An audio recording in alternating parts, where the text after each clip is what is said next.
can't regulate their own temperature. They can't look more than 30 centimetres and they can't even hold their own heads up yet. One famous theory argues that babies aren't even supposed to be here when they're born. You might have heard of the fourth trimester.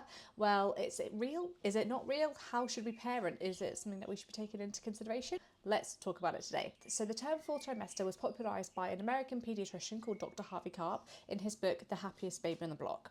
His idea was that human babies arrive about 3 months earlier than what they should do in order to be ready for the world. I've heard the idea that our heads are basically too big to fit through the birth canal, so already at 9 months gestation it's already a bit of a squeeze and can lead to medical emergencies. For the first 3 months of life, babies are completely helpless, and it's basically just a continuation of that last trimester of pregnancy, but it's just on the outside.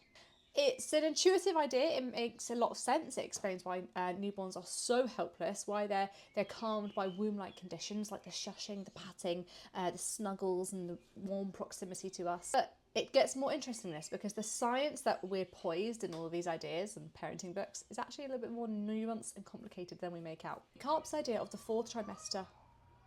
My baby's crying.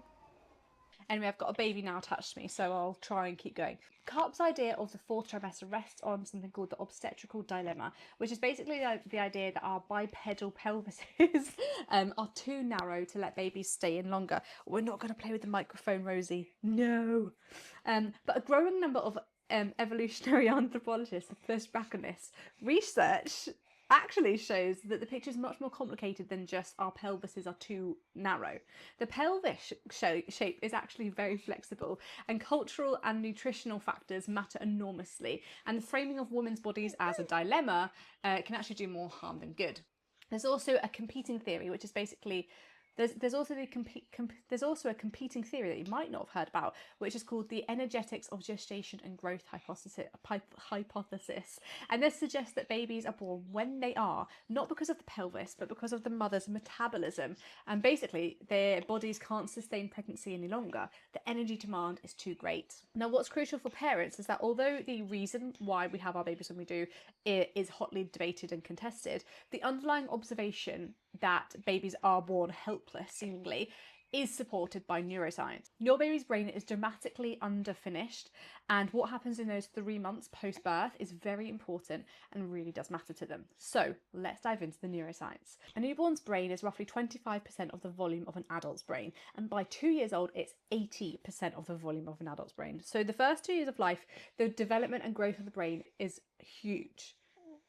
The Developing Human Connectome project, which used MRI data from about over 600 preterm infants, found that this period is one of extraordinary neural reorganisation. Brain regions are forming, long-range connections, networks are establishing themselves, and architecture that underpins language, attention and emotional regulation are being laid down in those first 2 years of life. And stress matters in this period as well. Research in the Frontiers of Psychology in 2024 found that elevated cortisol in this critical period, when synaptic connections are being formed, can affect hippocampal development and long-term stress reactivity. The hippocampus, the amygdala and the prefrontal cortex are dense with cortisol receptors. They're listening, they're very sensitive to cortisol. The way that your body's learning to react to stress can have long-term implications on your mental health.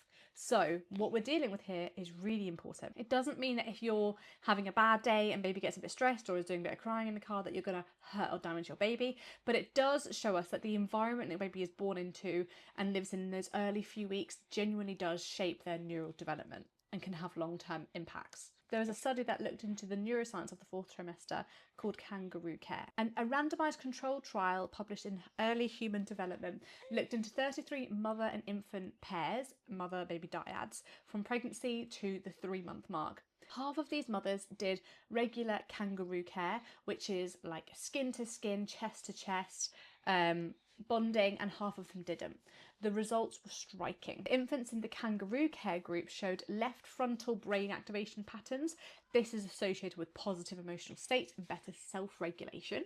And there are moderate to large increases in oxytocin, which is a bonding hormone, which is incredibly important for mother-baby bonding. There was also a moderate decrease in cortisol reactivity, so babies had a calmer stress response. Researchers concluded that Kangaroo Care produced favourable neuromaturational and neurobiological outcome, which basically means a healthier, happier brain. So if we look at this through the idea of the fourth trimester, if your baby's nervous system system is very much still calibrating itself and still growing, and you can provide the warm rhythmic heartbeat, sensory input of being held onto your body like this one here. You'll basically give them the most natural environment that all of that calibration and brain development is going to grow in. Is the fourth trimester real?